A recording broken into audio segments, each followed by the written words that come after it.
What's poppin', dogs? Mr. Allen here with an application of exponential functions in this video with my man T-Pain, who just bought a boat so he could be on a boat, maybe with the Lonely Island. I don't know, maybe another song coming out, right? On a boat. It's a banger. It's a good song. Anyways, it costs $80,000 and the value depreciates by half every 6 years. When will it be worth $25,000? That is the unfortunate thing about purchasing boats, guys. They don't go up in value. They depreciate, right? They decline in value over time, but you're not buying it as an investment. You're buying it for the fun, catching some waves and some rays. Anyways, enough of that. Let's do the math. Well, after 6 years, it's going to be worth what, $40,000? After another 6 years, so 12 years, cut that in half, it's worth $20,000. 18 years is $10,000. So it's happening somewhere between 6 and 12 years. But like when is that happening? Could we guess and check our way through it? Sure, but let's math it up. Okay, let's math the situation up. We've got $80,000 to start with, right? That's the value of the boat when he purchased it. Probably nice, maybe tri-tune, right? I don't know. That's what I would buy for $80,000, but I'm not going to spend that kind of money. Right? I'm a teacher. I can't. $80,000 is out of my threshold. It is getting cut in half in value. Okay, so it's being multiplied by a half a certain amount of times. Right? We don't know exactly. That's what we're trying to figure out. And it's happening every 6 years. So check this out. Time is going to be my exponent, but what should I do for my time? Because if I just put t up there, if I plug in 1 for t, that's a 6-year period, right? And I don't want to know 6-year periods. What if I did this? Check it out. T over 6 for my exponent. And let me explain how this works here. So if we plugged in 6 for t, 6 over 6 is 1. 1/2 to the first power is just 1/2. I've multiplied 80,000 by 1/2, giving me 40,000, as we already discussed.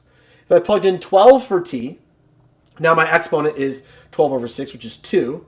I'm going to be multiplying 80,000 by 1/2 twice because the power is 2, 1/2, 1/2. And if I did 18, that would be 3 times over, right? And I'll get the $10,000 in that case. So this right here has allowed me to make an expression, which if I did a of t right here, a of t, the amount of money as a function of time that this boat is worth after each year, after t years, is modeled by this. That's kind of cool. I can plug in anything I want for t, and I'll figure out what the value is. But what do we want the value to actually be? 25,000. Could I just guess and check my t's until I get there? Yeah, I could. Or I could set this up, 25,000 equals 80,000. Trying to sound cool by doing that. 1/2 to the t over 6, and now I can algebraically solve and then bust out the ti and finish this thing off. So let's divide by 80,000 first. Why am I dividing by 80,000 first? I'm going to go ahead and cancel some zeros. Boom. Always loved doing that. When I learned about that, right, in grade school, like, you can just cancel the zeros. I was like, what?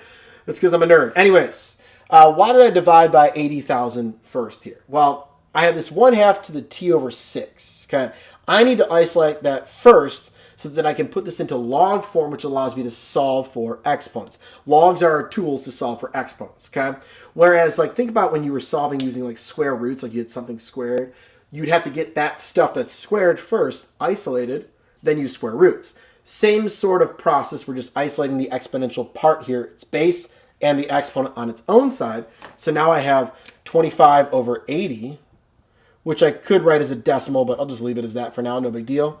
1/2 to the t over 6. Okay, we can go ahead and simplify that 25 over 80, and you can do it by hand, but if you don't want to, you can actually do it in your calculator. Check it out. Alpha x, type in the fraction, it will reduce it for you. Oh, 5 over 16. So we'll use that when I put this into log form. So I'm going to do a little loop and swoop. 1/2, land on my exponent. So here's how this loop and swoop thing works. My base is always my base, log, base 1/2 of what I pass by first, 25 over 80, which we know is 5 over 16. Make your numbers a little smaller, easier to work with, equals my exponent, which is t over 6. So now what I can do is I can hit math, alpha, math. That's how I get my log any base, the math key, then the alpha key, which gives me option A when I hit math once again. And we'll type in 0.5 or 1/2. I can type in 5 over 16, hit enter, I get this terrible, terrible decimal. Well, what should I do to solve for t? I will multiply both sides by 6. And now I get t, so I'll multiply by 6 here and here. You can actually type all this in at once and get your final answer. I've got t equals 10.068, so we'll say 0.7 years.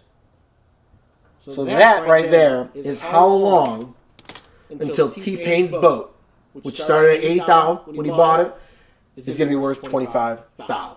25,000. I don't know why I keep on saying 1,000. It does sound kind of cool. Anywho, yes, you could have typed it on like this, done what we did here. Sometimes there's even a little bit more math than you got to do after evaluating the log. So keeping those numbers in your calculator will keep it most accurate. You know, YOLO, you only round once. But there you go, guys. Little application of exponential functions on a boat that is depreciating in value, which is oh so sad. But you know what? I bet you over those 10 years, he had oh so much fun being on that boat. All right, that's it. Got any questions? Pop them in the comments. Otherwise, have a great day.